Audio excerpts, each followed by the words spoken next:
জিবরাইল আমিন নবীর সামনে আইসা হাজির। আল্লাহ নবীর সামনে আইসা হাজির গো। নবীজিকে বলতেছেন, ইয়া রাসূলুল্লাহ, আবু বকর সিদ্দিকের জীবন সফল না বিফল? আল্লাহ কোরআনের আয়াত দিয়ে জানাইয়া দিয়েছে, সূরা দিয়ে জানাইছে, আপনি পড়াইয়া দেন। ওয়াল আসরি ইন্নাল ইনসানা লাফি খুসর ইল্লাল্লাযীনা আমানু ওয়া আমিলুস সালিহাত ওয়া তাওয়াসাউ বিল হক ওয়া তাওয়াসাউ বিস সাবর।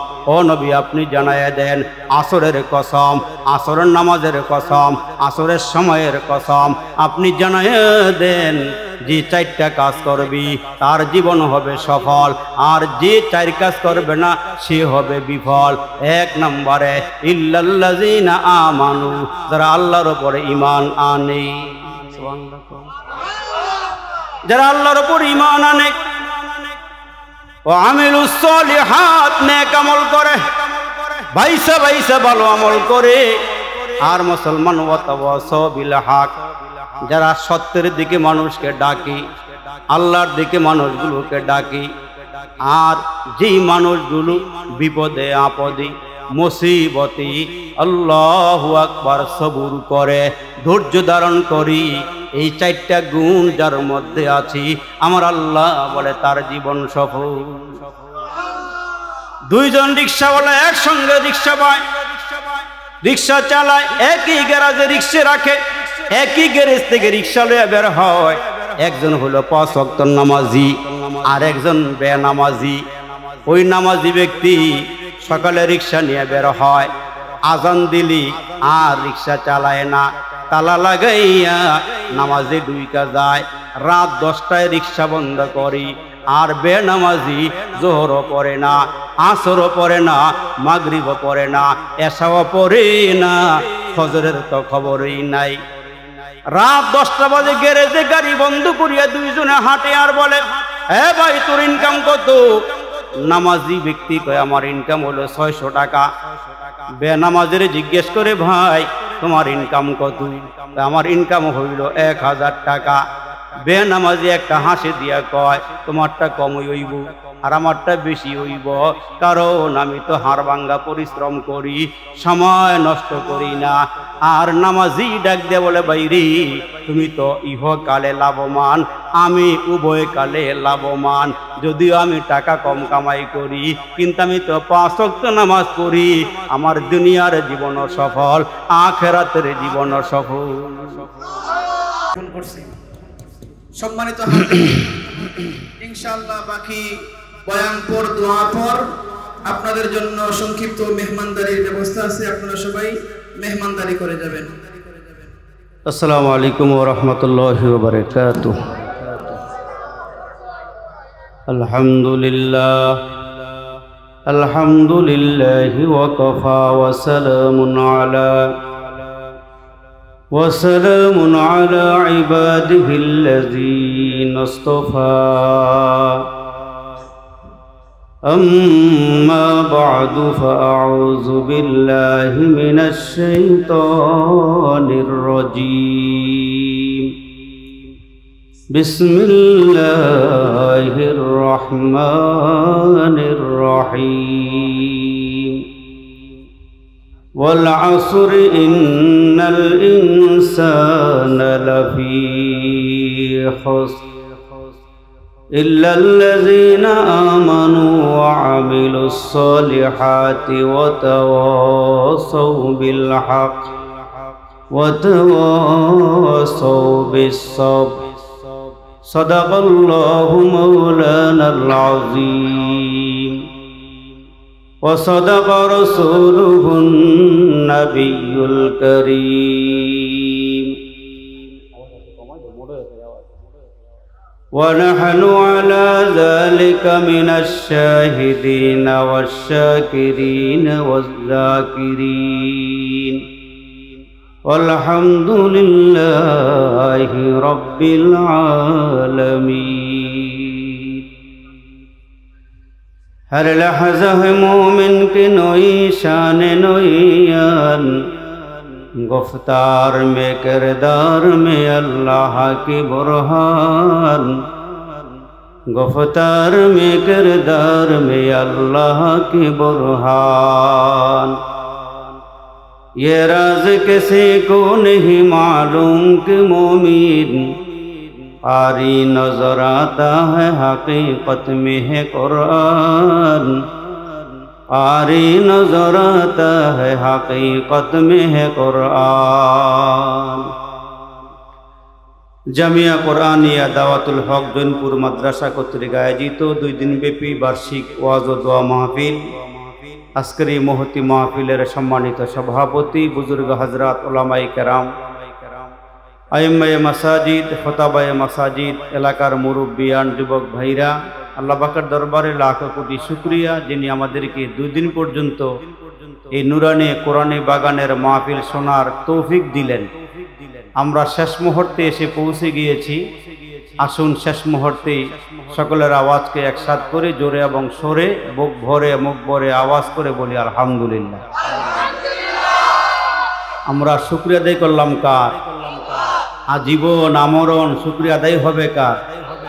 সুখে এবং দুঃখে, দিনে এবং রাতে, সর্বহালাতে প্রশংসা হবে আল্লাহ। ওই মালিক আল্লাহ বলেন, বান্দা আমার দেওয়া জবানের আওয়াজ দিয়া শুকরিয়া আদায় করু। জবানের জিহ্বা আমার দেওয়া, 2টা ঠোঁট আমার দেওয়া, চক্ষুগুলো আমার দেওয়া, নাকটা আমার দেওয়া, 2টা হাতও আমার দেওয়া। তোমরা আমার শুকরিয়া আদায় করলি। আমি আল্লাহ তাআলার ছেলে নাই, মেয়ে নাই, আমার বিবি নাই, বাচ্চা নাই। তোমরা মানুষেরা, মুসলমানেরা আমার শুকরিয়া আদায় করলে আমি আল্লাহ খুশি হয়ে যাই। এজন্য মন ভরে প্রাণ ভরে আল্লাহর শুকরিয়া আদায় করার চেয়ে আরেকবার আওয়াজ করে বলি আলহামদুলিল্লাহ। কুরআনুল কারীমের মধ্যে 114 খানা সূরার মধ্যে ছোট্ট একটা সূরা আমি আপনাদের সামনে তেলাওয়াত করছি। ইমামে শাফি রাহমাতুল্লাহ আলাইহি বলেন, আল্লাহ যদি সূরা আসর ব্যতীত আর কোন সূরা কোরআনে নাজিল নাও করত, একটা সূরার উপরে আমল করলে সব মানুষের জন্য সূরাতুল আসরটাই যথেষ্ট হয়ে যাইত। তাহলে এই সূরার দাম আছে না নাই? আর একটু জোরে বলেন। আমরা এক মুসলমান আর এক মুসলমানের সঙ্গে দেখা হইলে আমরা অনেক কথা বলি, আর সাহাবীরা পরস্পর মিলিত হইলে, সাক্ষাৎ হইলে একজন আরেকজনকে সূরাতুল আসর না শোনায় বিদায় হইত না। সুবহানাল্লাহ, জোরে কর। আল্লাহ এই সূরাটা কেন নাজিল করলেন? সূরাটা অবতীর্ণ হওয়ার কারণটা কি? আচ্ছা আওয়াজ করে বলেন। আসরের থেকে নিয়ে মাগরিবের সময়টা অল্প না বেশি? বলেন অল্প না বেশি? আসরের নামাজ পড়া পড়া কয়েকজন মিলে হাইটা হাইটা চার দোকানও যায়। দোকানে গিয়া বলে, ভাই দ্রুত চা দেও, তার কারণ কিছুক্ষণের মধ্যে আবার মাগরিবের আজান হয়ে যাবে। তো ইমামে আজম আবু হানিফা থেকে শুরু করে যত বুজুর্গ ওলামায়ে কেরাম আছেন, এরা বলেন, ও মানুষ, এই সূরাতুল আসরের থেকে তোমরা নসিহত গ্রহণ করো। আসরের থেকে মাগরিবের সময়টা যেমন অল্প, প্রত্যেকটা মানুষের হায়াতের জীবনটা একেবারে অল্প। জোরে কোন সুবহানাল্লাহ। আপনার আমার পয়গম্বর রহমাতাল লিল আলামিন টয়লেটে গেলেন। একজন সাহাবীরে বললেন, ও সাহাবী, তুমি একটা কাজ করো, আমার জন্য একটু পানি নিয়ে দাঁড়াও। আমি টয়লেট থেকে বের হইয়া পানি নিয়ে ওযু করব। ওই সাহাবী 1 লোটা পানি নিয়ে দাঁড়াইয়া আছেন। আল্লাহর রাসূল রাহমাতাল লিল আলামিন টয়লেট থেকে বের হইলেন। বের হইয়া কদমটা জমিনে লাগাইয়া জমিনের থেকে 1 টুকরা মাটি নিলেন। ওই মাটি নিয়ে রাসূল তায়াম্মুম করে নিলেন। একটু সামনে অগ্রসর হইয়া সাহাবীর হাত থেকে পানির লোটা নিয়ে ওযু করলেন। ওই সাহাবী ডাক দিয়ে বলে, ওগো আল্লাহর নবী, আপনি কয়েক কদম সামনে আগাইলেই তো আমার নিকট থেকে পানি নিয়ে ওযু করতে পারতেন। ওগো আল্লাহর রাসূল, আপনি টয়লেট থেকে বের হইয়া মাটি নিলেন, তায়াম্মুম করলেন, কারণটা কি আমার একটু বলবেন? একটু সামনে অগ্রসর হইলেই তো আপনি পানি নিয়ে আমার কাছ থেকে ওযু করতে পারতেন। আল্লাহর রাসূল ডাক দেয়া কই, সাহাবীরে, আমি জমিনে পা দিয়া কদম রাইখা মাটির টুকরা হাতে নিয়ে আমি তায়াম্মুম করার কারণ হইল তোমার পানি পর্যন্ত আমি রাসূল হেঁটে হেঁটে যাইতে পারবো, এই গ্যারান্টি আমি রাসূলের কাছে নাই। এজন্য আমি চাইছিলাম যদি এর ভিতরে আমার মরণ হয়ে যায়, আমি যেন পবিত্র হালাতে আল্লাহর সামনে হাজির হতে পারি। জোরে কোন সুবহানাল্লাহ। সময়কে কেমন মূল্যায়ন করেছেন হ্যাঁ মুসলমান বাবাজিরা রে আমার, আল্লাহর রাসূল রাহমাতাল লিল আলামিন কালিমার দাওয়াত দেওয়া শুরু করলেন। এক এক করে দিনে এবং রাতি কালিমা পড়তেছেন, মুসলমান হইতেছেন। রাসূল আরবি রাহমাতাল লিল আলামিন কালিমার দাওয়াত দেয়।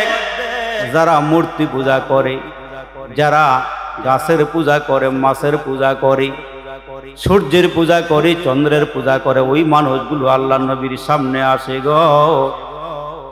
এমনও দেখা গেছে আল্লাহ নবীর চেহারা দেখা দেখা কাফেররা কালমা পড়ে মুসলমান হয়ে গেছে। আপনার আমার নবীর কথা শুই না, কোরআন তেলাওয়াত শুই না, হাজার হাজার কাফের কালিমা পড়ে মুসলমান হয়ে গেল। আল্লাহ নবী রাহমাতাল লিল আলামিনের সামনে গরিব গরিব সাহাবীরা বসা, যারা চামড়া দিয়া জামা বানাইয়া এগুলো পরিধান করে, যে পোশাকের থেকে দুর্গন্ধ আসে। কাফেররা একদিন আল্লাহ নবীর কাছে আইসা বলে, ওগো আল্লাহর নবী, আমরা ধনী মানুষ, আপনার কাছে বসতে চাই, আপনার কথা শুনতে চাই, কিন্তু আপনার সামনে গরিবেরা বসে থাকি, এদের জামাত থেকে দুর্গন্ধ আসে, এই জন্য আমরা বসতে পারি না, আপনার কথা আমরা শুনতে পারি না। আপনি একটা কাজ করেন গো নবী, যারা গরিব অসহায় এদেরকে একটা সময় দিয়া দেন, আর আমাদেরকে একটা সময় দেন। আমরা যেই সময় আপনার কাছে আসবো, গরিবরা যেন এই সময় আপনার কাছে না আসি। আল্লাহ রাসূল সাল্লাল্লাহু আলাইহি ওয়াসাল্লাম একদিন কয়েকজন কাফেরকে নিয়ে আল্লাহর রাসূল বসলেন। এদের সাথে আল্লাহর নবী মুজাকারা করতেছেন, আল্লাহর পরিচয় দিতেছেন। এমন সময় একজন অন্ধ সাহাবী লাঠিতে ভর কইরা কইরা আল্লাহর নবীর নিকট থেকে কিছু জানার জন্য আসছি। নবীজির কাছে আইসে ডাক দিয়া বলে, ও আল্লাহর রাসূল, আমি আপনার কাছ থেকে কিছু জানতে চাই, আমার দিকে খেয়াল করে কথা শুনবেন, স্বল্প সময় ওয়াজ করবো, বাপ এদিক সেদিক মাথা ঘুরাইয়েন না, আমার দিকে তাকান, খুব খেয়াল করে কথাগুলো শোনেন। অন্ধ সাহাবী রাসূলের কাছে আসছে, আল্লাহ রাসূলের কাছে আইসা, আল্লাহর রাসূল, ওই সাহাবী কাছে আইসা বসলেন আর বললেন, আল্লাহর নবী গো, আমি আপনার কাছে কিছু জানতে চাই। আমার নবী মনে মনে ভাবছেন, এই সাহাবী তো মুসলমান সাহাবী, সে তো যে কোনো সময় আমার কাছে আসতে পারবি, মাসআলা মাসাইল জানতেও পারবি। আর কাফেররা যেহেতু কালিমা পড়ে নাই, আমি এদেরকে একটু বুঝাইয়া সোজাইয়া কালমাটা পড়াই। কিন্তু ওই মুহূর্তে আল্লাহ রাসূল বললেন, ও সাহাবী, তুমি একদিকে বসো, তোমার সাথে আমি পরে আলাপ করব, পরে কথা বলবো। তুমি যেইটা জিগাইতে চাইতেছ ওইটা আমি তোমারে পরে বলে দিব। আমার রাসূল এই কথা বলি অন্ধ সাহাবীর একটু দূরে সরাইয়া দিলেন। অন্ধ সাহাবী রাসূলকে কিছুই বলে নাই, বলে আমি পরেও জানতে পারবো। কিন্তু আল্লাহ ডাক দিয়া কয়, নবী গো, এইটা আমার ভালো লাগে নাই। সুবহানাল্লাহ কোন, এটা আমার ভালো লাগে। আল্লাহ সঙ্গে সঙ্গে আয়াত নাজিল করে দিলেন, অসবির নাফসাকা মা'আল্লাযীনা ইয়াদউনা রাব্বাহুম বিল গাদাতি ওয়াল আশি ইউরিদুনা ওয়াজহাহু ওয়ালা তা'দু আইনাক।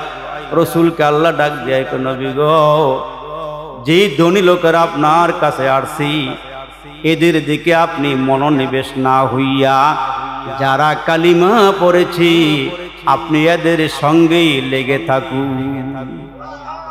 খেয়াল করছেন?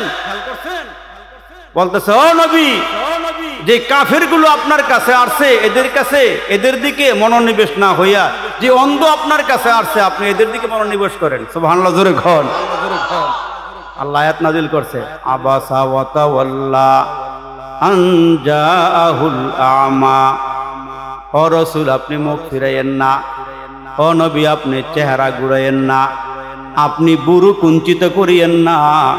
আপনার কাছে একজন অন্ধ আসছি, আপনি মন খারাপ করিয়েন না।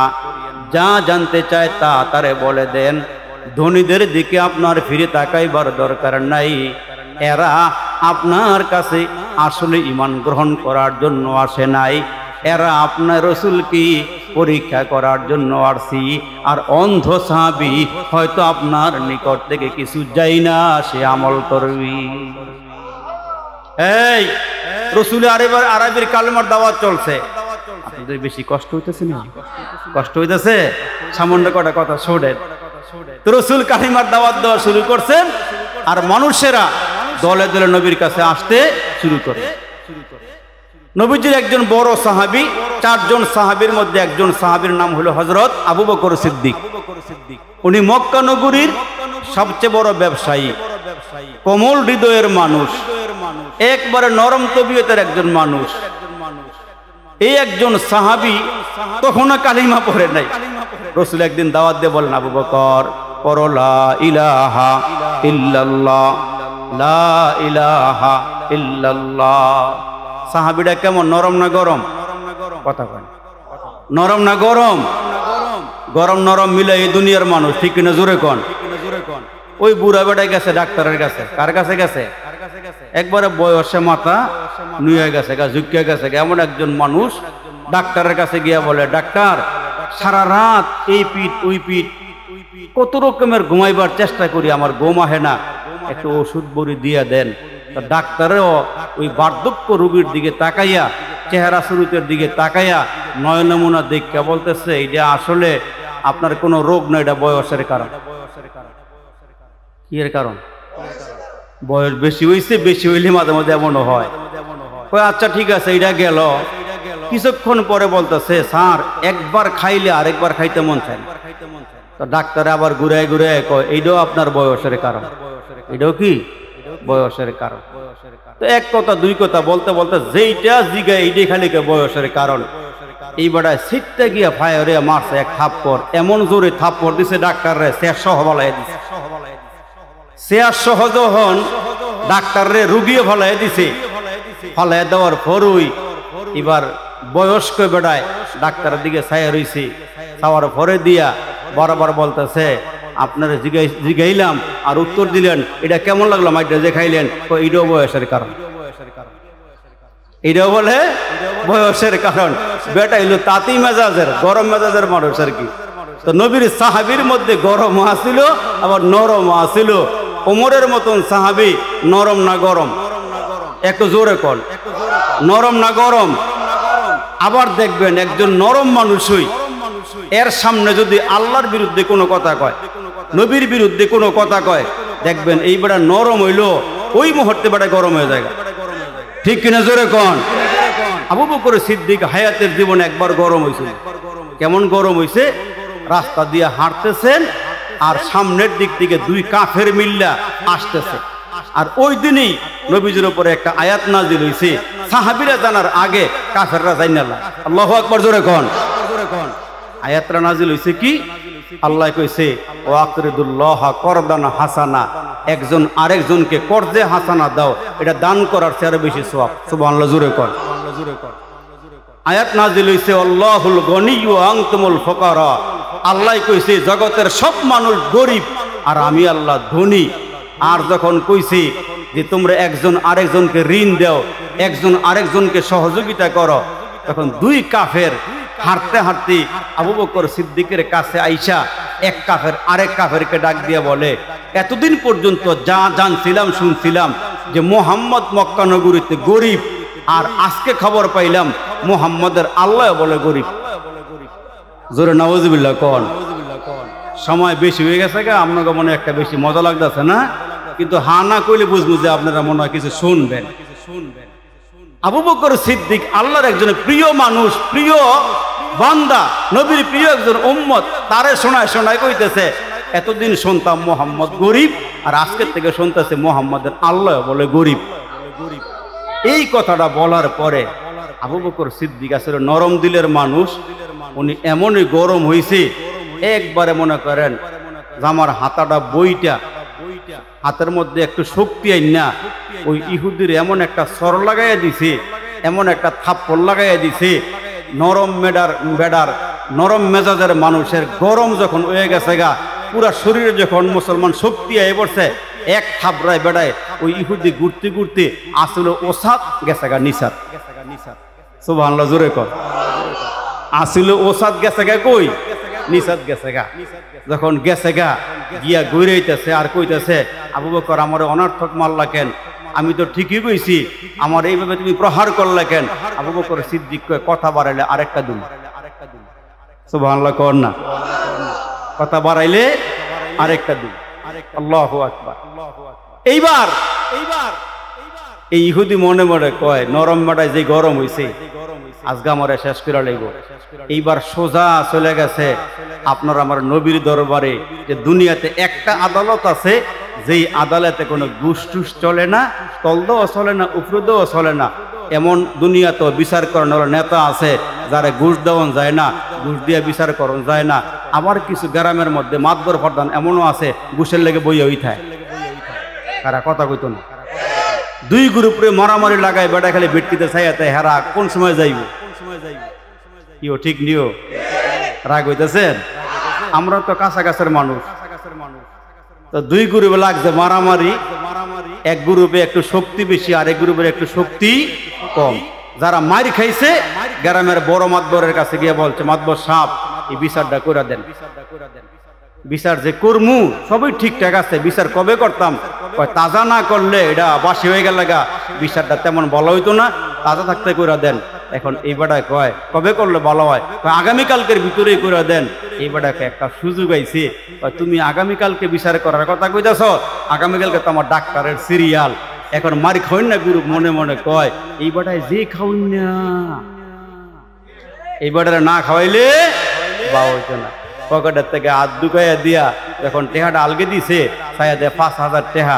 মাতবর সাহেব লোন, আপনি এটা দিয়া আশেপাশের ডাক্তারের কাছ থেকে ট্রিটমেন্ট করেন, ট্রিটমেন্ট করেন, 2 দিন ভরে টাকা যায়। এবারে একটা হাসি দিয়ে তখন লাগে আর পারলাম না, তখন লাগে আর পারলাম না। লইছে কয় হাজার, কথা লইছে কয় হাজার। আরে কাছের মানুষ, নিজের মানুষ ওয়াশ করতে বলা, কোনা কাঞ্জি ভাঙ্গে ভাঙ্গে ওয়াশ করুন যায়, ঠিক কিনা জোরে কন।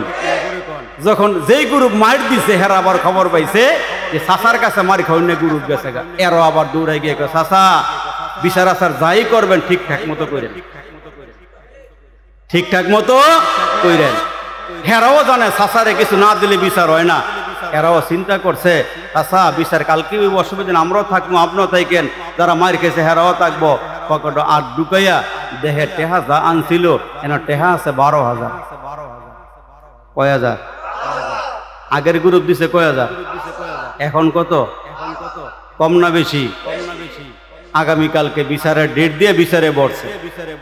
এখন চাচায় যতই মারি ফেস দিতেছে, খালি ঘুরাই গাড়ায় 12-র দিকে। রায় কোন দিকে দেয়? জোরে কন।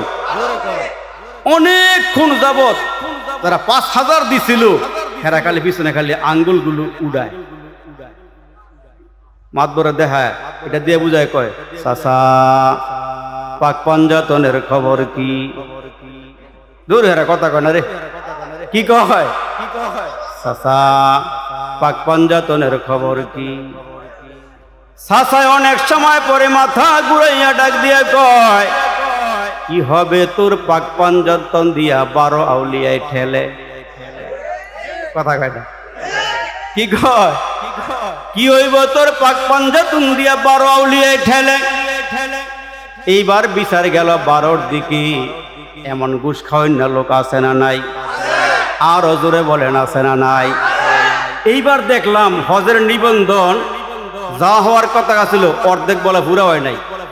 আমি চিন্তা করলাম না হওয়ার কারণ রইল কি, ওই সালমান এফ রহমানের মতন লোকেরা এবার নিবন্ধন করে নাই। এরা সারা জীবন আকাম কুকাম কইরা, কখনো সাদা লুঙ্গি সাদা পাঞ্জাবি, ভালো করে খেয়াল করেন, সাদা লুঙ্গি সাদা পাঞ্জাবি সাদা পায়জামা, টুপিটাও সাদা, মোষটাও সাদা, মাথার চুলটিও সাদা, দাড়িটিও সাদা, সাদা আর সাদা, সাদা আর সাদা, ভিতর দিয়ে হাজার হাজার করে টেহা নাই। কথা বলেন ঠিক কিনা জোরে কন? কি হাজার হাজার করে টেহা নাই? কি করে বৎসরে একবার হজ করতে গিয়ে আল্লাহরে বুঝায়, আল্লাহ এই বছর হাজিরা দিয়ে গেলাম, পিছনে যা করছি এটি মাফ করে দাও, আবার গুনাহ করলে আগামী বছর আমনে। ঠিক কিনা জোরে কন? আরো জোরে বলেন ঠিক কিনা জোরে কন? সব সাদা কিন্তু ভিতরে শয়তানি ভরা। মুসলমান বাবাজিরা রে আমার, আল্লাহর নবীর সাহাবী হযরত আবু বকর সিদ্দিক নরম মানুষ, গরম। ইহুদি মনে মনে চিন্তা করে রে, আজকে আবু বকর সিদ্দিক যেই গরম হইছে, যে রাগ করছে, উপায় নাই রে, উপায় নাই। তাড়াতাড়ি যদি সুবিচার চাই, সুবিচার পাইতে চাই, আবু বকর সিদ্দিকের আগে মুহাম্মাদের দরবারে আমরা দুইজনে গিয়া বিচার দাবি করব, তাইলে আমরা মুহাম্মাদের দরবারে সুবিচার পাব। দুই ইহুদি সত্যবাদী না মিথ্যাবাদী? দুই ইহুদি মিল্লা নবীর দরবারে গিয়ে বলছে, আল্লাহ রসুল, আমরা যদিও আপনার ধর্মের না, কিন্তু আপনারে জানি আপনি আল আমিন, আপনি বিশ্বস্ত, আপনি সাদিক, আপনি সত্যবাদী, আপনি একটা বিচার করে দেন। আজকে রাস্তা দিয়ে হাঁটতেছিলাম, শুধু শুধু আপনার একজন সাহাবী, নাম হলো হযরত আবু বকর সিদ্দিক। রাস্তা দিয়ে হাঁটি, দুই বন্ধু গালে গাল মিলাইয়া, কাঁধে কাঁধ মিলাইয়া চলতেছিলাম। আপনার সাহাবী আবু বকর সিদ্দিক শুধু শুধু আমার গালে একটা থাপ্পড় বসাইয়া দিছি। আল্লাহ রসুল ডাক দিয়ে বলে, কি বলো?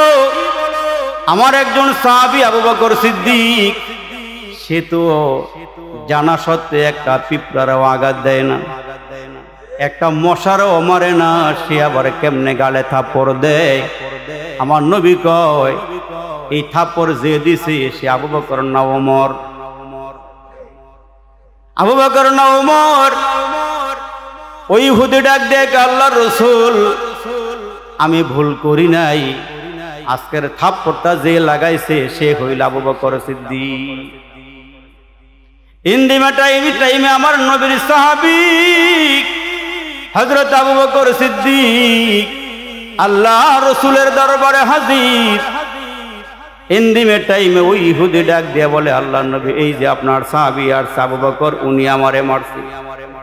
আল্লাহ রসুল ডাক দিয়ে, আবু বকর, তুমি আজকে কেন কেন এই লোকটারে শুধু শুধু মারলা, থাপ্পড় লাগাইলা?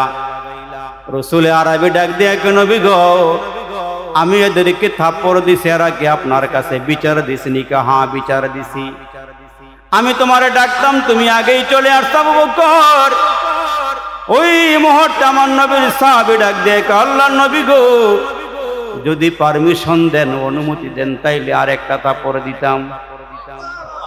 সুবহানাল্লাহ, জোরে কোন। আমার নবী ডাক দিয়ে, আবু বকর, এত চেতলা কেন, এত রাগ করলা কেন? আবু বকর সিদ্দিক ডাক দিয়ে, আল্লাহর রাসূল, সে আমার সামনে দাঁড়ায় দাঁড়ায় কয়, এতদিন পর্যন্ত আপনি ছিলেন গরিব, আজকের থেকে আমার আল্লাহ নাকি গরিব হয়ে গেছি, আমি সইতে পারি নাই, ওগো রাসূল, এই জন্য থাপ্পড় বসাইয়া দিয়েছি। ইহুদি আল্লাহ নবীর সামনে দাঁড়ায়া ডাক দিয়া বলে, ও মুহাম্মদ, আমি আসমানের কসম খায়া কই, আশা কথা না মিশা কথা, জমিনের কসম খায়া কই, মাথাটায় দইরা কসম খায়া কই, আপনার সাহাবী আবু বকর মিথ্যা কথা কয়, আমারে শুধু শুধু মারছে, আমি আসলে তারে কোনো কিছুই বলি নাই। লগের ডাইও কয়, হ রাসূল, এইটাও লাগে ঢেকি কয় সরে সরে খালাতো ভাই, ঠিক কিনা জোরে কন।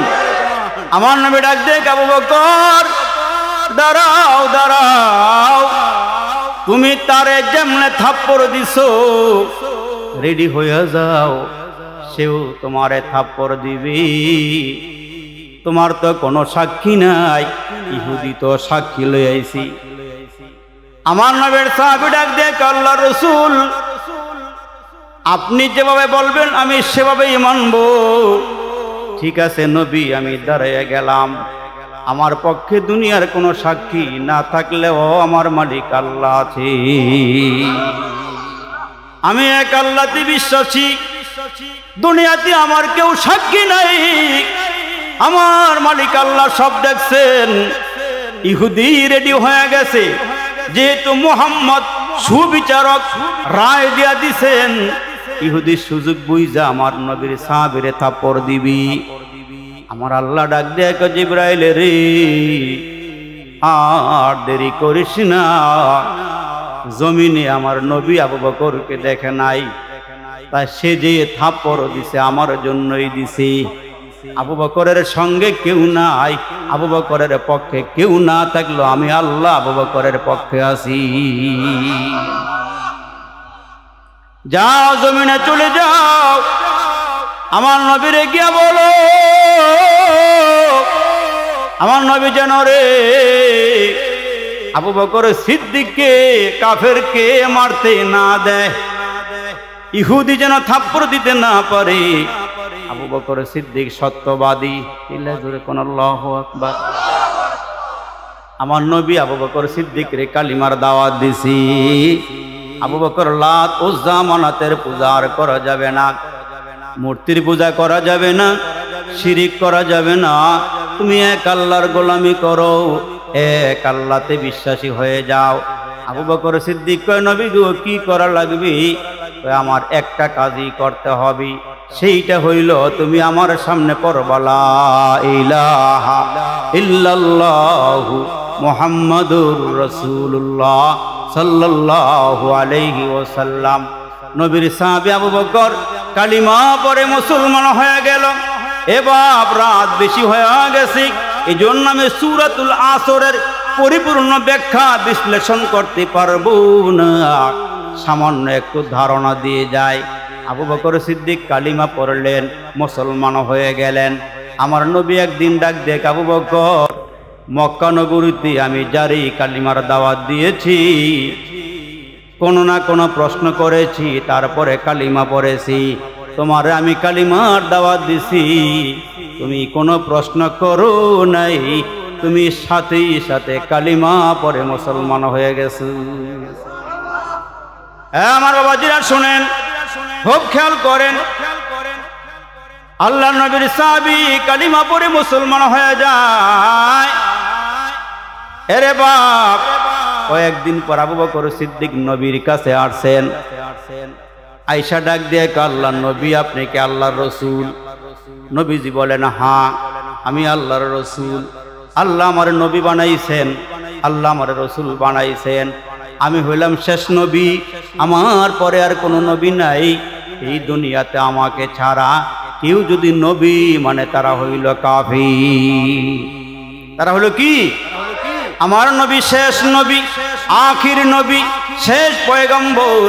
আমার নবীর পরে আর কোন নবী কিয়ামত পর্যন্ত আসবে না। হে আবু বকর, কালিমা পড়লা, মুসলমান হয়ে গেলা।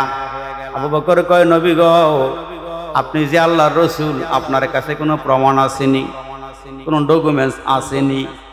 রসুলে আরবি নিজে নিজে কোনো কিছুই বলে না, আল্লাহর পক্ষ থেকে যাই না বলেই। ইন্দিমে টাইমে জিবরাইল আমিন নবীর কাছে আইসা হাজির হয়ে গেল।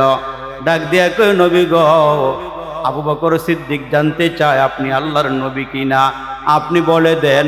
আবু বকর, তুমি যে আজ থেকে 5 বছর আগে সিরিয়াতে ব্যবসার মালামাল আনতে গিয়েছিলা, ওইখানে একটা তাঁবুর ভিতরে ঘুমাইতেছিলা, অবস্থান করতেছিলা, ওইখানে যে একটা নবী নিয়ে স্বপ্ন দেখেছ, ওইটাই হইল আমি নবীর নবুয়তের দলিল।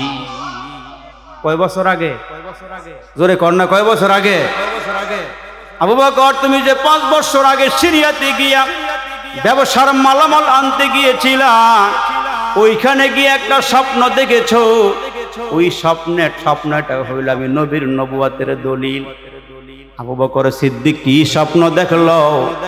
সিরিয়াতে ব্যবসার মালামাল আনতে গিয়ে একটা তাঁবুর ভিতরে আরাম করতেছিলেন, ঘুমাইতেছিলেন। ঘুমের ঘরে স্বপ্নে দেখলেন ওই যে আকাশে একটা সূর্য আছে, ওই সূর্যটা আকাশ থেকে ছিঁড়ে গিয়া খানায় কাবাতে পড়ে গেছে। আকাশের সূর্যটা ছিঁড়ে গেছে, খানায় কাবার উপরে পড়ে গেল। খানায় কাবা বাইতুল্লাহর ছাদে পড়ে ওই সূর্যটা টুকরা টুকরা হয়ে গেল। ঘুমের ঘরে স্বপ্নে দেখতেছেন হযরত আবু বকর সিদ্দিক। ঘুম ভাঙ্গার পরে এই স্বপ্নের ব্যাখ্যা জানার জন্য চলে গেছেন একজন পাদ্রীর কাছে, জাননেওয়ালা ব্যক্তির কাছে। ইহুদি পাদ্রীর কাছে গিয়ে বলে, ও ইহুদি পাদ্রী পণ্ডিত, আমি একটা স্বপ্ন দেখেছি ঘুমের ঘরে। দেখলাম আকাশের সূর্যটা টুকরা টুকরা হয়ে গেছি। ওই সূর্যটা টুকরা টুকরা হইয়া মক্কার ঘরে ঘরে পৌঁছতেছি। ব্যাখ্যা জানতে চাই, আমার একটু ব্যাখ্যা বিশ্লেষণ করে দেন। ওই মুহূর্তে ইহুদি পণ্ডিত ডাক দিয়া বলে, হে আল্লাহর বান্দা, তোমার নাম কি? আমার নাম হলো আবু বকর সিদ্দিক। কয় শোনো, অচিরেই মক্কা নগরীতে একজন নবীর আগমন হবে, যেই নবীর নাম হবে মুহাম্মাদুর রাসূলুল্লাহ সাল্লাল্লাহু আলাইহি ওয়াসাল্লাম। আর নবী মুহাম্মদ কালিমার দাওয়াত দিবি, আর ওই কালিমার মালা তোমার গলায় তুমি পরবা। কালিমা পরে মুসলমান হয়ে যাইবা। আর মুহাম্মদ মক্কার ঘরে ঘরে কালিমার দাওয়াত দিবি। আকাশের সূর্য হলো কালিমা, আর টুকরা টুকরা হইয়া যে মক্কার ঘরে ঘরে সূর্যটা পৌঁছলো, আসলে সূর্য নয়, মক্কার ঘরে ঘরে মুহাম্মদের কালিমার আওয়াজটা পৌঁছবি। আবু বকর সিদ্দিক কালিমা পড়ে মুসলমান হয়ে গেল। মক্কা নগরীর সফল ব্যবসায়ী, উঁচু মাপের ব্যবসায়ী, বিশাল বড় দোকান, দুইজনে পার্টনারে ব্যবসা করে। আবু বকর সিদ্দিক কালিমাটা পইরা ওই বড় মজা লাগে, বড় স্বাদ লাগে, দিলের ভিতরে কালিমা ঢুইকা গেছি। দেখবেন যেই লোকটা নামাজের মজা বুঝা ফেলাইছি, তারে ফাঁসির কাস্টে ঝুলাইলো, সে নামাজ ছাড়তে চায় না। ঠিক কিনা জোরে কর। আর যারা নামে মুসলমান, এরা আজান হইল সার দোয়ান ছাড়তো না, এরা আজান হইল গাড়ি বন্ধ করতো না, এরা আজান হইল বাজারে টইটি করে ঘুরবো। ওয়াজ মাহফিলের আওয়াজ শোনার পরও সার দোয়ান ছাড়তো না। এরা আইতো না, বসতো না, আর ওইখানে বৈশা বৈশা কইব। এই ওয়াজ ইউটিউবও আছে, এই ওয়াজ আমরা আগে বড় অনেক শুনছি আইতোটা। কিন্তু যারা দিলের ভিতরে কালিমা ঢুকাইছে, একে মারলেও এরা নামাজ ছাড়ে না, এরা আলেম ছাড়ে না, মসজিদ ছাড়ে না, মাদ্রাসা ছাড়ে না। আর যারা নামের মুসলমান, এরা হইল ওই পাখির মতো। একজন বুজুর্গ আল্লাহওয়ালা বাজার থেকে একটা ময়না পাখি কিনে আনছে, খাঁচার ভিতরে বন্দি করছে। আর এই খাঁচার ভিতরে পাখিটারে বন্দি কইরা এই ময়না পাখির পাশে বৈশা বৈশা বুজুর্গ তারা একটা কবিতা শিখাইছে। কবিতা শিখানোর উদ্দেশ্য, কখনো যদি এইটাকে আমি কবিতাটা ভালো করে মুখস্থ করায় যদি খাঁচার ভিতর থেকে ছেড়েও দেই, তাহলে এইটা কখনো শিকারি দেখলে শিকারির হাতে আর ধরা পড়বে না। এই জন্য বুজুর্গ কষ্ট করে কইরা ওই পাখিটারে কবিতা শিখাইছে। শিকারি আসিবে জাল ফেলিবি, শিকারি আসিবে জাল ফেলিবে, খাবার ঢালিবি, খাবার খাব না, ধরাও দিব না। খাবার ঢালিবি, খাবার খাব না, ধরাও দিব না। এখন আল্লাহর ওলি মাঝে মাঝে এই পাখিটারে টেস্ট করে, কাছে গেলেই এখন ওই ময়না পাখি খালি কয়, শিকারি আসিবি জাল ফেলিবি, খাবার ঢালিবি, খাবার খাব না, ধরাও দিব না। তো একদিন আল্লাহর ওলি এই পাখিটারে খাঁচার ভিতর থেকে ছেড়ে দিছে। আর এই পাখিটা উড়ে উড়ে গিয়ে গাছের ডালাতে বসছে। মুক্ত বাতাসে ঘুইরা ডালার উপরে বইসা ডানে চায়, বামে চায়, সামনে চায়, পিছনে চায়। হঠাৎ করে তাকায় দেখে একজন শিকারী ওই রাস্তা দিয়া শিকার করবার জন্য রওনা দিয়েছে। আর শিকারী হঠাৎ করে মাথাটা উঁচু দিকে ওটার দিকে তাকায় দেখতেছে ছোট্ট একটা ময়না পাখি, দেখতে বড় চমৎকার সুন্দর। আর এই পাখির কণ্ঠে একটা সুন্দর কবিতা, শিকারী আসিবে জাল ফেলিবে খাবার ঢালিবে, খাবার খাবো না ধরাও দিব। এইবার শিকারী কয়, দেখুম এই কবিতা তার ঠোঁটে না বকে, এই কবিতা ঠোঁটে না অন্তরে, টেস্ট করুম। তা গাছের গোড়ার মধ্যে কতগুলো খাবার ডাইলা দিয়া চিকন সুতার একটা জাল ফেলে দিয়া ওই শিকারী রাস্তার কিনারায় দাঁড়ায়া টেস্ট করতেছে এই পাখিটা আসলে কবিতাটা ঠোঁটে রাখছে না বুকের ভিতরে অন্তরে ঢুকাইছে। যদি সে ঠিকই কবিতা মুখস্থ করে থাকে, অন্তরে ঢুকায় থাকে, হাজার রকমের খাওয়ান দিলেও এটা যাচাই বাছাই করব এটার পিছনে কোনো কিছু আছে কিনা। মুসলমানের মধ্যে এমন মুসলমান আছে খাওয়ান দেখলে খাইয়া ফেলায় না, এই খাওয়ানটা হালাল না হারাম, এই খাওয়ানটাকে আমার জন্য বৈধ না অবৈধ, এটা জনগণের টাকা না আমার টাকা, না এলাকার টাকা না মহল্লার টাকা, না স্কুলের টাকা না মাদ্রাসার টাকা না মসজিদের টাকা, এটা যাচাই বাছাই কইরা তারপরে পকেটের মধ্যে লায়। আবার কিছু মানুষ এমনও আছে স্কুলের পায়খানা টেওয়া খাইলায়, জোরে কোন খায়নি, রোডের বদলা বাঁশ দিয়ে রাস্তা করে, ব্রিজও করে, ব্রিজ কয়দিন পরে মাঝখান্দা ধরলে পরে ভাঙ্গা জায়গা। মাঝে মাঝে এমন কিছু রাস্তা আমরা দেখি যে ডেলিভারির রাস্তার থেকে আরো বেশি খারাপ, চতুর্দিকে গর্ত আর গর্ত, টেহা গেছে ফেডের ভিতরে মাইজ বান্ডার ঢুকাই লিখে টেহা, কিন্তু রাস্তার মধ্যে টাকা কাজে লাগাই নাই, জনগণের ভোগান্তির শেষ নাই। এই নেতাও আমরা দেশে আছে, ক্ষমতায় যাওয়ার আগেও লুটটা ফাইটটা খাইয়া এই বুড়ি খালি বড় করতেছে। দুনিয়া তুমি রং, দুনিয়া এই রঙের দুনিয়ায় পইরা বুড়ি বড় করতারবা, ঘর সাজাইতে পারবা, কিন্তু কবরের ঘর কিন্তু ছোট ঘর। আর যেই কাফনের কাপড় পরবা ওইটার পকেট কিন্তু নাই, টাকা লিয়ে কই যাইবা, যাওয়ার জায়গা আছে নাই। এখন ওই যে শিকারী পাশে দাঁড়ায় রয়েছে, তাকায় দেখতেছে দুইটা পাখা সরাইয়া দিয়া একবারে নিচে নামছে, চিকুন সুতার জালের উপরে দুইটা পাও ফালাইয়া দিয়া ডাইনে বামে ছাইয়া ছাইয়া খাবারও খায় আবার কবিতাও গায়।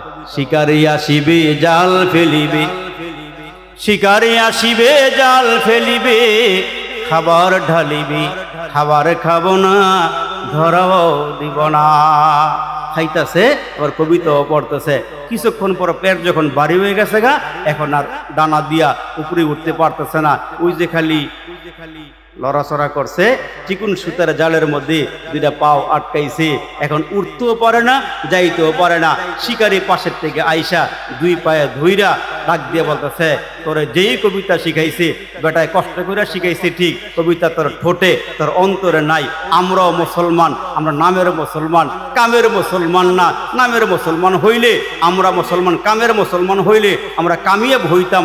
নামের মুসলমান হওয়ার কারণে চেচনিয়াতে মার খায়, বসনিয়াতে মার খায়, আফগানিস্তানে মার খায়, ইন্ডিয়াতে মার খায়, ভারতের সিপাই সাফায় মার খায়, গরুর গোশত খায় ঠিক, কিন্তু মুসলমানের খাতার মধ্যে আদমশুমারিতে নাম নাই। দুনিয়ার হাইসিয়াতে নাম আছে, আসল জায়গার মধ্যে আমরা শূন্যের জায়গা আছে। জোরে আওয়াজ করে বলেন ঠিক না বেঠিক?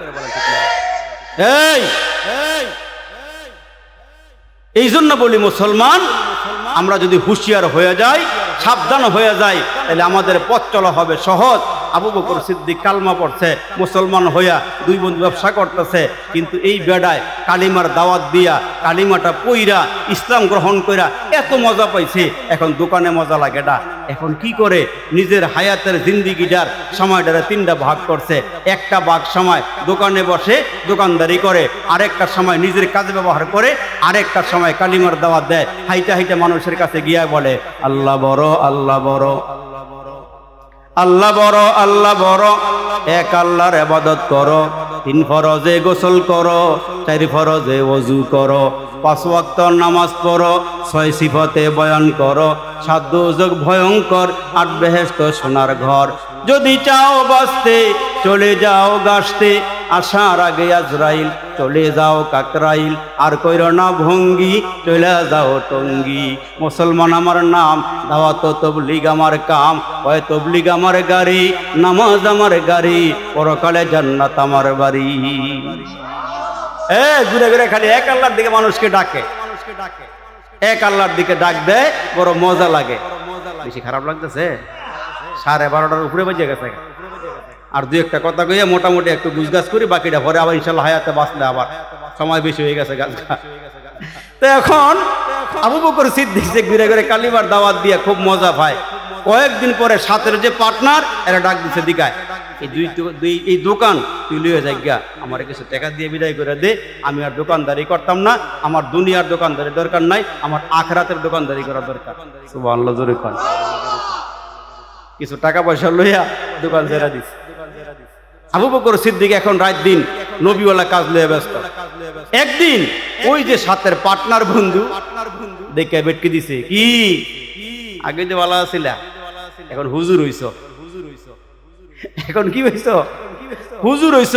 খালি ফররাবাদ ঘুরে ঘুরে খাওয়ন্তি, খালি হুজুর দেখলে একটা খোসা মারে, মনে হয় হ্যাঁ দুলাভাই লাগে। আর আস্তে করে আটটা গেলে হুজুর কয়বার খাইয়েছেন? জোরে আটা দিলে হুজুর কি কয়টা দাওয়াত লইছেন? একটু খাইয়া মোড়া হয়ে গেছে এবার হুজুর দুয়ার দিয়া ডুহেননি, মানে একটা খোসা হ্যাঁ মার বই।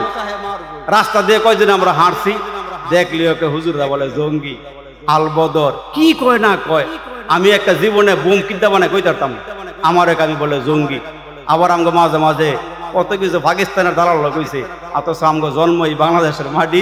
আমার জন্ম হয়েছে 1979 সনে।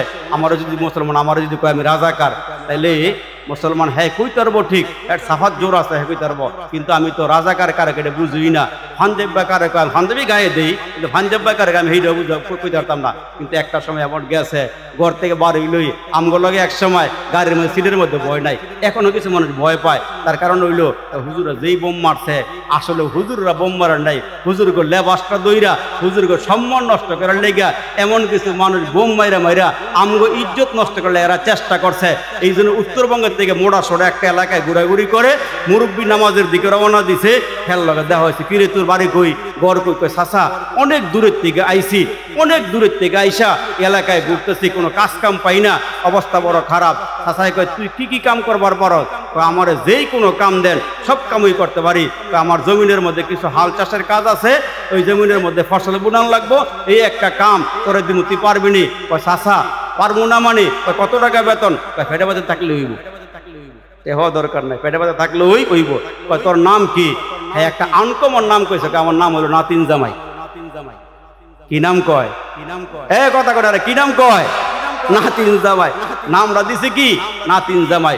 মাঝে মাঝে কিছু নামের অবস্থা এমন, যেমন এক বেড়ায় পোলা একটা ওইছে, বেটায় মহা খুশি, নিজে নিজে পণ্ডিতগিরি কইরা কোনো হুজুরের কাছেও যায় নাই, মুফতি সাহেবের কাছেও যায় নাই, হ্যাঁ নাম রাখছে, পোলার নাম রাখছে ফসা। কি নাম রাখছে? কি নাম রাখছে? 2 বছর পরে আল্লাহর রহমতে আল্লাহ একটা ফুটফুটে বাচ্চা দিছে, মেয়ে সন্তান। এই মেয়ে সন্তানের নামটা হয় খুশি হইয়া, হুজুর মুজুর দরকার নাই, নাম রাখছে বাসি। ছোট ছোট নাম। কি নাম? কি নাম? ছোট ছোট নাম।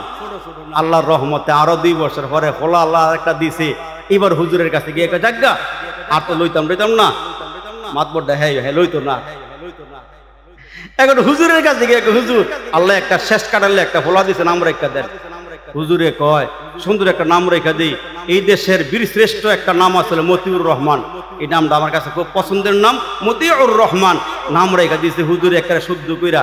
এবারে রাস্তা দিয়ে হাঁটে আর কয় আল্লাহ, আগের ফলা 2 অক্ষরের নাম মতিয়া এই ফসা, মেয়ের 2 অক্ষরের নাম বাসি, আর হুজুরের আসলে দাড়ি কামা বলতে কোনো কিছু নাই, একবারে বৈরবের ব্রিজটা ফিল করে দিয়েছে হুজুরে। এত বড় লম্বা নাম দেয়নি, মতিউর রহমান কত বড় নাম, একবারে অনেক লম্বা নাম। হ্যাঁ হাঁডে আর কাডে, হাঁডে আর কাডে, এটারে কাইটটা কাইটটা ছোট করতে করতে নাম রাখছে মুত্যা। কি নাম রাখছে? রাগ হইতেছেন আপনারা? নাম রাখছে কি? মুত্যা নাম রাখছে। দেখেন কেমনে ফেস লাগে গিয়া।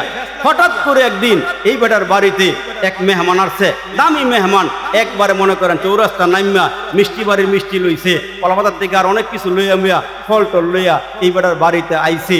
মাশাআল্লাহ সুন্দর করে বেটারে ডাইনিং টেবিলে বসাইছে, বসায় হাত মুখ ধোয়া ফ্রেশ করাইয়া টিস্যু আগায় টাগায় দিয়া ডাক দিছে কসাবাতান। কি ডাক? ভালো করে খেয়াল করেন, কি ডাক দিছে? কসাবাতান।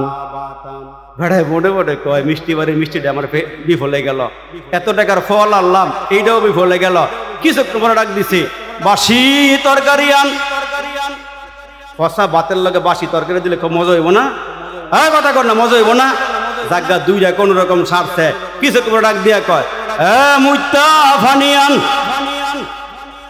ইয়ান তো কয় পেস লাগছে না লাগে নাই বেটা কয় থাকবো না বাগবু বেটা কি কয় থাকবো না বেটায় দৌড় শুরু করছে যাওয়ার লাগে দেখে ভাই ভাত তরকারি হাজির কি হয়েছে আপনার জান কই ভাই দরকার নেই ভাত আমার খাওয়ান লাগবে না মিষ্টি মিষ্টি আপনার খান আমি গেলাম তাই না ডেনে বয়সে কি সুন্দর খাবার ভাই এইগুলি কইলেন কে লেগা রাগ করে না পোলার নাম কষা মায়ের নাম বাসি শেষেরটার নাম হলো হেইডা রাগ করে না ভাই খাইয়া যান নামে নামে অনেক সময় চেষ্টা লেগে জায়গা এমন আছে না নাই জোরে কোনো আছে না নাই বেশি রাগ হইতেছেন আপনারা রাগ হইডা রাগ শেষ মুহূর্তে ঘুমাইয়া পড়বো তো এই জন্য একটু ঘুমটারে দূর করলাম আর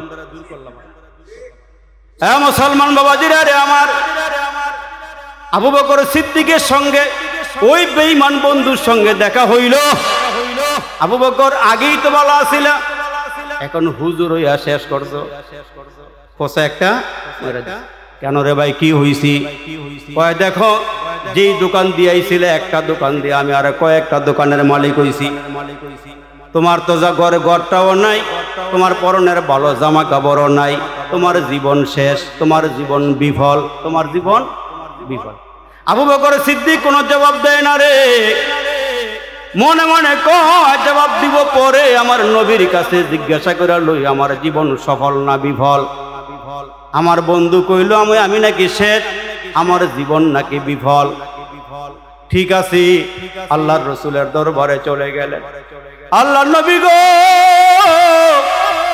আমার বন্ধু আমারে কয় আমি ব্যবসা ছেড়ে দিয়া কালিমার দাওয়াত দিয়া নাকি আমি বিফল হয়ে গেছি আমার একটু ওয়াজ করেন সলিউশন দেন ও নবী আমার জীবন সফল না বিফল আলাপ চলতেছি আমার আল্লাহ ডাক দিয়ে জিবরাইল রে আমার নবীর মাধ্যমে তার গোটা উম্মত যেন জানতে পারে হায়াতের জীবন সফল না বিফল যাও গা যাও তাড়াতাড়ি করে যাও আমার নবীরে গিয়া কও আমার নবী তো কোরআন ছাড়া কোনো কথাই বলে না আমার নবীর কাছে সূরাতুল আসর নিয়া আমার নবীরে শোনায়া দাও আবু বকর সিদ্দিকরে জানাই দিতে বলো চারটা জিনিস যার মধ্যে আছে তার জীবন হলো সফল আর চার জিনিস যার মধ্যে নাই সে হইল বিফল দুনিয়ার জীবনও সফল আখেরাতের জীবনও সফল বেড়ায় বাজারে গিয়া বক্কা ফুলাইয়া সিনা টান করে করে 4-5 জনের লইয়া বলে আমার 2টা পোলা তার মধ্যে একটা পোলারে আমি বিসিএস ক্যাডার বানাইয়া বিদেশে পাঠাই দিয়েছি মাসে বেতন পায় একবারে মোটামুটি ভালোই পায় 2 লাখ টাকা বেতন পায় আলগা আরো 3 লাখ টাকা পায় কথা কয়টারে রাত বেশি হয়ে গেছে গা তো আর একটা কথা হলো কি গরকা মুরগি ডাইল বরাবর যত বড় হুজুরি ওই আপনার কাছে এটা ভালো লাগবে আবার দূরে গেলে আমাকে মোটর সাইকেল দিয়া প্রাইভেট কার দিয়ে হাঁকায় লইয়া যায় সোনার গায়ের হুজুরের আগমন শুভেচ্ছা আর স্বাগতম আর নিজের বাড়ির মানুষ হইলে কয় কি যেমন ভাই কিদ্দা ভাত খাইছেন কয় খাইয়াইছি মুরগি দিয়ে খাইয়াইছি এইবারে আস্তা দেশি একটা মুরগি রান্না করে বউয়ে খাওয়াই দিছে বেশি একটা ভালো লাগে নাই পাশের ঘরের থেকে মুরগির একটা ঠ্যাং দিয়ে হারে তরকারি দিছিল সেইটা খাইয়া কয় যে একটা মজা লাগছে চুরে কয় না এই জন্য যদি জৈনপুরবাসী এলাকাবাসী ঢাকার থেকে একটা বড় হুজুর আনতাম হায়ার করে না একটা হুজুর আইছি যত দূরে যাই কোক না কেন হুজুর একটা আনছি ও আরবি হুজুরে এই হুজুরের ওয়াজ কত শুনছি মনাইকান্দি শুনছি সেঙ্গাকান্দি শুনছি এই জৈনপুরে কতবার হুজুর আইছে তারপরে ফিরিজপুর মাদ্রাসা আইছে হুজুরের ওয়াজ অনেক শুনছি এটা দরকার নাই আরে বাপ ও মুসলমান আগে জ্বর আইলে আগে দেখি নাপা দেয় আগে প্যারাসিটামল দেয় আবার দেখবেন শরীরটা ব্যথা হইলো একটা প্যারাসিটামল দেয় তার কারণটা হইলো কি আগে দিয়ে এটা টেস্ট করে দিয়ে ঠিক আছে কিনা যদি মনে এটা কাম হয়ে যায় আর অ্যান্টিবায়োটিক লাগে না কাম না হইলে অ্যান্টিবায়োটিক লাগতো আমরা যদি না পারতাম তাহলে অ্যান্টিবায়োটিক খাইতেন আমরা ঠিক না জোরে আওয়াজ দিয়ে কয়টারে তো এখন এই বেটা বুক ফুলে কয় বিসিএস ক্যাডার বানাইছি হ্যাঁ বেতন 2 লাখ খাইলো আলগাটা বালা হয় হুজুরের ফিসে বেটা নামাজ পড়ে এই বেটারে 3 দিন ধরে হুজুরের দেয় এটা 3 দিন বাড়তে দেওয়া হয়েছে কেউ আপনি কই গেলেন হুজুর আপনি কি জানেন না আমি কি কেমনে জানবো কইছেন নি আপনি তো আমার ফলায় ঢাকা হুজুর সরকারি চাকরি পাইছে সরকারের কোয়ার্টার পাইছে হুজুর ওইখানে ভালো অবস্থানে আছে হুজুরে আবার একটু সিটাবার কি জায়গায় বেতন কত তো হুজুর বেতন 25,000 টাকা পায় আলগা মাসে হুজুর 2 লাখ টাকা পায় আলগা কয় লাখ টাকা পায় 2 লাখ টাকা ফলায় এইবারে আবার বোম্বাইয়ে হাজি খেয়া গাডার মাঝি আদাগুড়া কাজী নাম বরবান ফাজি খালি আইল কাটে কথা কয় না জোরে কয় না রে আর এই বেটার ফোলার দাফটে দোহান বাই খাইয়া 2.5 বছর এই বেটার দোহানের সামনে যায় না রাত 2:30 বাজে উঠটা ঘুমাইতে উঠে বেটা দেখে সাটার বাইরে উড়াইছে একটা মশার কয়েল দি মশার কয়েলটা লইয়া কয় টেহাটা দেন সকালে দি মনে এই সকাল করতে করতে যে কয় বছরের সকাল গেছে হ্যাঁ টেহাটা দেয় নাই বেটারা কিছু কইলে কয় আমার ফোলা করলাম 5টা সেই বেটাকে ফোলা দিয়ে সাইড দেয় আমি সহ আছে না নাই সরে করে আছে না নাই এই দাফর দিয়া চলে কি কইতাছে আমার ফোলায় মোটামুটি যা পায় আলগাটা ভালা পায় হয়তো আরেক কাজে আছে তো এইটা মাদ্রাসা লেখাপড়া কইরা এটা বেশি একটা পড়ছে না বেশি আগ্রহী তো পারছে না গ্রামের মসজিদ ইমামতি করে আর আমার জমিন জামা দেখা টিকা রাহে এখন যেই ফোলায় 5 ওয়াক্ত নামাজ পড়ে জমি জামা দেখে বাবার লেগে দোয়া করে বেটকি দিয়ে কয় আমার এই ফোলাটা এই ফোলার থেকে ভালা এই বেটায় আখেরাত কামাই করতেছে এইটা এর কাছে ভালো লাগে নাই ওই যে সুদে বসে খাইছে পেটটা বড় করছে বুড়িটা মুসলমান এমন বড় বানাইছে মোনাকা করতে গেলে ফেডার লেগে মই মিলান দেয় হ্যাঁ এমন একটা অবস্থা হ্যাঁ নিয়ে কেউ সভাপতি করতে হ্যাঁ জীবন বলে সফল হ্যাঁ বলে বালা কিন্তু আল্লাহ ডাক দিয়ে বলেন তোর কাছে হ্যাঁ বালা কিন্তু আমার কাছে ওই মৌলবীটা বালা ঠিক কেন জোর আওয়াজ দিয়া কর এখন মুসলমান কার জীবন সফল আর কার জীবন বিফল একটা ব্যাখ্যা করতে গেলে ফজর পর্যন্ত ইনশাল্লাহ করা যাইব কিন্তু লম্বা সময় আর নষ্ট করলাম না আশপাশের মানুষের ঘুম আছে আশেপাশে বাড়িঘর আছে এই জন্য আমি ছোট্ট মানুষ ক্ষুদ্র মানুষ আপনাদের সন্তান ভাই বন্ধু হিসাবে কয়েকটা কথা কইলাম রাগ করছেন মনে কোনো কষ্ট হয়েছেন আল্লাহর জন্য এইখান থেকে বাইসা ভালো কথাগুলোর উপর আমাদেরকে আমল করার তৌফিক দান করে আমরা জোরে বলে আমিন আর একটু জোরে আওয়াজ করে বলে আমিন আল্লাহ যেন আমাদের মুফতি সাহেব হুজুরের মাদ্রাসাটা কবুল করে যদিও প্রাইভেট কিন্তু এটা এতিমখানার মতনই মাদ্রাসা হুজুরে কারগুজারে যা শোনাইলো এতিমখানার মতোই মাদ্রাসা যে টাকা পয়সা উঠে এটা দিয়ে ঠিক মতো মাদ্রাসার ভাড়াও হয় না হুজুরকে বেতনও ঠিক মতো হয় না কারেন্টও বাকি হুজুরকে 4 মাসের বেতন বাকি তারপরে বাড়ি ভাড়াও বাকি আছে এটা এতিমখানার মতনই এই জন্য আপনারা সকলেই সর্বাত্মক সহযোগিতার হাত বাড়াইবেন জানে মালে টাকা পয়সায় সহযোগিতার হাত বাড়াইবেন আল্লাহ তাআলা যেন এই মাদ্রাসা কবুল করেন আমাদের এই গ্রামের রত্ন মুফতি সাঈদুর রহমান মুফতি আনিসুর রহমান এদের করে যে রত্ন আল্লাহ দিছে একজন সালমান মুফতি সালমান সে তো মিশরে লেখাপড়া করতেছে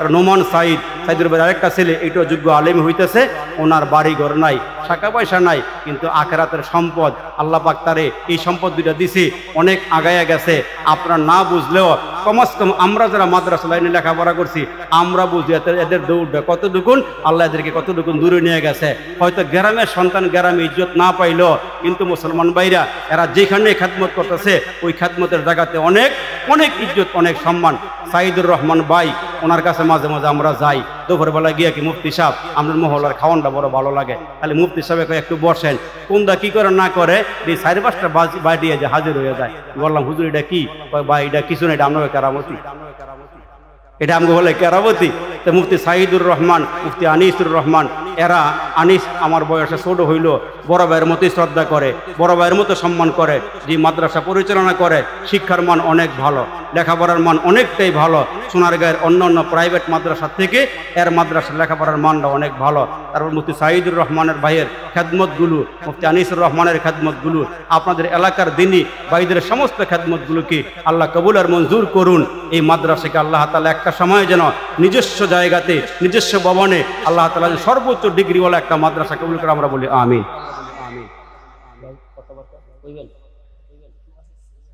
অনেক ভাই দোয়া চাইছে অনেক মা বোন দোয়া চাইছে দেশ বিদেশ থেকে সকলে দোয়া চাইছে আপনারা সকলে দোয়া করবেন শেষ মুহূর্তে এসে আসলে সময়টা অনেক বেশি হয়ে গেছে এলাকার মা বোন এলাকার ভাই বোনেরা যারা আছেন আমরা একটা দিন মাদ্রাসার খাতিরে আপনাদের কি সময় ঘুম নষ্ট করছি আল্লাহর রাস্তায় মাফ করে দিয়েন এবং যারা সজাগ থেকে শুনছেন যে যেখান থেকে শুনছেন আল্লাহ যেন এটা নাজাতের জরিয়া বানায় আমরা বলি আমিন আল্লাহুম্মা সাল্লি আলা মুহাম্মাদিন ওয়া আলা আলি মুহাম্মাদ কামা সাল্লাইতা আলা ইব্রাহিম وعلى آل إبراهيم إنك حميد مجيد الحمد لله رب العالمين والصلاة والسلام على سيد الأنبياء والمرسلين وعلى آله وأصحابه أجمعين رب كريم يا الله نزل رحمة السماء ওলামায়ে কেরাম, এলাকার মুরব্বী, কলিজা টুকরো যুবকেরা,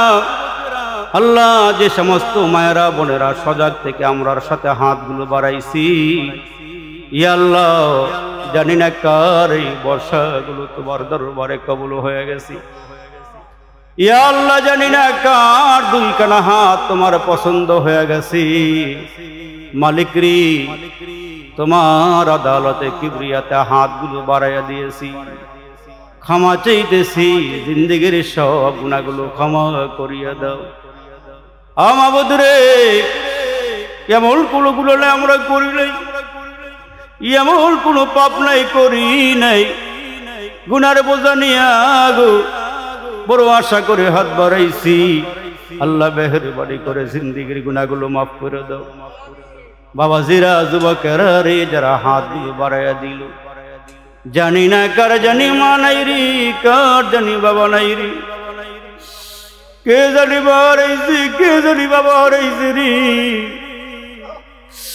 আল্লাহ, যে কোনো মাহফিলে যাই, গিয়ে আমি মাহফিলের শ্রোতাদের দিকে তাকাই, তাকায়া তাকায়া দেখি নিজের বাবার চেহারার মতো একজন মানুষ নাই। মাবুদ, যারা মা হারাইছে, বাবা হারাইছে, কি জানে কবরা গোবায়া গোবায়, কি জানে কবরে জিয়া জিয়া চাপের কবর খাইতেছে, বিচ্ছুর কবর খাইতেছে রে আল্লাহ। কে জানি রে, ফেরেশতাদের হাতে গ্রেফতার হয়ে আছি। আল্লাহ, যাদের মা নাই রে, দয়া করে মা কইরা আব্বা আম্মার জিন্দেগির গুনাহগুলো মাফ করে দাও, বাবার গুলো জান্নাতের বাগান বানাইয়া দাও। ইয়া আল্লাহ, যাদের আব্বা আম্মা বেঁচে আছে হায়াত বাড়াইয়া দাও। ইয়া আল্লাহ, যারা যারা দোয়া চাইছি এই মাদ্রাসার মাহফিলে, যারা টাকা দিয়ে পয়সা দিয়ে জানে মালিক সার্বিক সহযোগিতার হাত বাড়াইছি, আল্লাহ তুমি মেহেরবানি করে কবুল আর মঞ্জুর করে নাও। আয় আল্লাহ, মুফতি সাহেবের এই মাদ্রাসা সর্বোচ্চ ডিগ্রিওয়ালা মাদ্রাসা বানায়ও আল্লাহ। নিজস্ব জায়গাতে একটা ভবনওয়ালা আল্লাহ রব্বে করিম একটা মাদ্রাসা তুমি কবুল আর মঞ্জুর করে নাও। ছোট ভাই আনিস, মুফতি আনিস সাহেব আল্লাহ নিজস্ব জায়গাতে ভবন করার চিন্তা ভাবনা করতেছে, আল্লাহ তুমি কবুল আর মঞ্জুর করে নিও। এ মালিক, মুরব্বীরা, যুবকেরা, আলেমুল আমারা যে যেখান থেকে আইসা হাজিরা দিছে গো, কদমে কদমে তুমি গুনাহ কথা মাফ করে দিও, কদমে কদমে জান্নাতের দিকে আগায়া দিও। মাদ্রাসার জরুরত কি গাইবি খাজানার দিকে পূর্ণ করে দিও। বিদেশ থেকে যারা দোয়া চাইছে আল্লাহ এদের হকে দোয়া কবুল করে নিও। আমার মুফতি সাহেব হুজুরের নেক হায়াত বাড়াইয়া দিও, সন্তানগুলোকে নেককার বানাইও। আব্বা আম্মা বাধ্য সন্তান বানাইও, জাতির খাদেম হিসেবে তুমি কবুল আর মঞ্জুর করে নিও। মাবুদ, চাইতে জানি না বসা নাই, তুমি তো জানো কে কি চাইতাছে রে আল্লাহ। মনের গহীনের লুকানো কথা চাওয়াগুলো তুমি কবুল আর মঞ্জুর করিয়া নাও। মোহাব্বতে ওয়াজ শুনলো যারা এই ময়দানে আসিয়া, আল্লাহ তাদের মরণ কইরো কাবা ঘরে নিয়া, আল্লাহ তাদের মরণ কইরো রওজা পাকে নিয়া। মোহাম্মদ মুস্তাফা নবী হাবিব তোমার মোদের দোয়া কবুল করো আল্লাহ, ওসিলা তাহার রব্বির হামহুমা কামা রব্বায়ানি সগীরা। সুবহানা রাব্বিকা রব্বিল ইজ্জাতি আম্মা ইয়াসিফুন ওয়া সালামুন আলাল মুরসালিন। আমিন আমিন বিরহমাতিকা ইয়া আরহামার রাহিমিন। আসসালামু আলাইকুম ওয়া রাহমাতুল্লাহ। Presents by Kuakata media centre. হক্কানি আলেমদের নিত্য নতুন ভিডিও পেতে আমাদের চ্যানেলটি সাবস্ক্রাইব করুন। কুয়াকাটা মিডিয়া সেন্টার, ইসলামিক বিনোদনের বিশ্বস্ত সঙ্গী।